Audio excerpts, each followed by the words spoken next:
एका जंगलात एक क्रूर डाकू राहत होता. नाव होते वाल्या.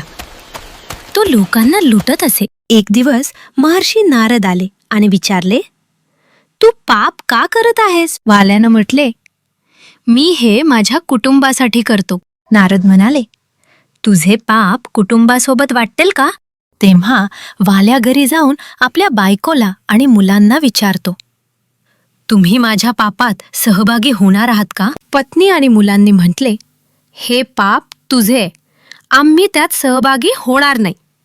वाल्याला समजले, पाप फक्त त्याचाच आहे. तो नारदांकडे गेला, मला वाचवा. नारद म्हणाले, राम राम जपा. राम नाव उच्चारता न आल्यामुळे वाल्यानं मरा मरा जप सुरू केला आणि हळूहळू तोच जप राम राम झाला. वाल्या आता महर्षी वाल्मिकी बनला.